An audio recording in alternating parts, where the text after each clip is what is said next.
Assalamualaikum warahmatullahi wabarakatuh. Izin memperkenalkan diri. Nama saya Igede Bayu Mahendra, NPM 194111170, kelas manajemen 19E. Di sini saya akan menjelaskan tentang sikap dan kepuasan kerja. Pengertian sikap adalah keadaan mental dan syaraf dari kesiapan yang diatur melalui pengalaman yang memberikan pengaruh dinamik atau terarah terhadap respon individu. Yang pertama, sikap adalah kecenderungan bertindak, berpersepsi, berpikir, dan merasa dalam menghadapi objek, ide, situasi, atau nilai. Sikap bukan perilaku, tetapi merupakan kecenderungan untuk berperilaku dengan cara-cara tertentu terhadap objek sikap. Objek sikap boleh berupa benda, orang, tempat, gagasan, atau situasi. Yang kedua, mempunyai daya penolong atau motivasi. Sikap bukan sekedar rekaman masa lalu, tetapi juga menentukan apakah orang harus pro atau kontra terhadap sesuatu. Menentukan apa yang disukai, diharapkan, dan diinginkan. Mengesampingkan apa yang tidak diinginkan, apa yang harus dihindari.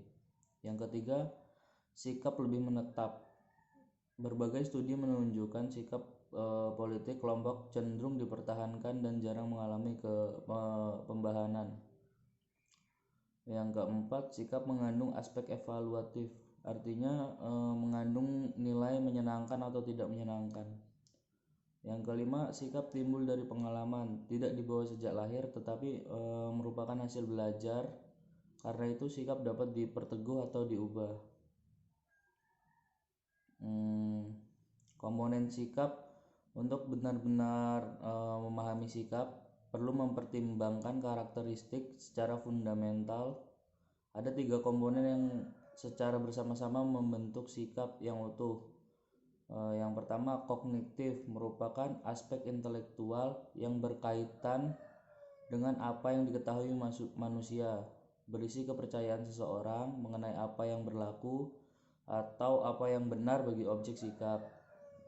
Yang kedua, afektif, merupakan aspek emosional dari faktor sosio-psikologis, didahulukan karena erat kaitannya dengan pembicaraan sebelumnya. Aspek ini menyangkut masalah emosional, subjektif terhadap seseorang atau suatu objek sikap. Secara umum, komponen ini disamakan dengan perasaan yang dimiliki oleh objek tertentu. Yang ketiga, konatif, komponen aspek fosional yang berhubungan dengan kebiasaan dan kemauan bertindak. Komponen konatif atau komponen perilaku dalam struktur sikap menunjukkan bagaimana perilaku atau kecenderungan berperilaku dengan yang ada di dalam diri seseorang berkaitan dengan objek sikap yang dialami. Ketiga komponen tersebut sangat berkaitan secara khusus dalam banyak cara antara kesadaran dan perasaan tidak dapat dipisahkan. Sebagai contoh, seorang karyawan tidak mendapatkan promosi yang menurutnya pantas ia dapatkan, tetapi yang malah mendapat promosi tersebut adalah rekan kerjanya. Sikap karyawan tersebut terhadap pengawasnya dapat diilustrasikan sebagai berikut. Karyawan tersebut berpikir ia pantas mendapatkan promosi itu. Perasaan itu dari sudut pandang opini. Dari bagian perasaan, karyawan tersebut tidak menyukai pengawasnya, dan dari perilaku, karyawan tersebut mencari pekerjaan lain. Jadi opini atau kesadaran menimbulkan perasaan yang kemudian menghasilkan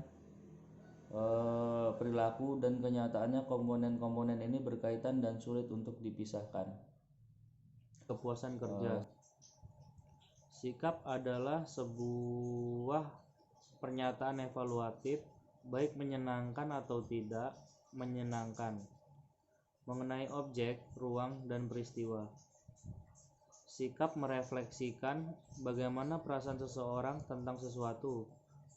Sikap terlihat seperti sesuatu yang sederhana, tetapi alasan-alasan mendasar dari suatu sikap yang mungkin rumit dan kompleks.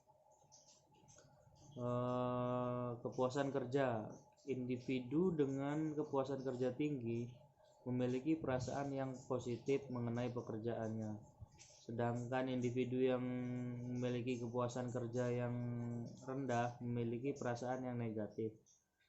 Penilaian seorang pekerja atas kepuasannya terhadap pekerjaan merupakan penjumlahan kompleks dari banyak elemen yang berbeda. Jadi sikap kepuasan kerja atau job satisfaction yaitu sebagai perasaan positif tentang pekerjaan seseorang yang merupakan hasil dari sebuah evaluasi karakteristiknya, komitmen afektif, perasaan emosional untuk organisasi, dan keyakinan dalam nilai-nilainya. Itu saja materi yang bisa saya sampaikan. Terima kasih.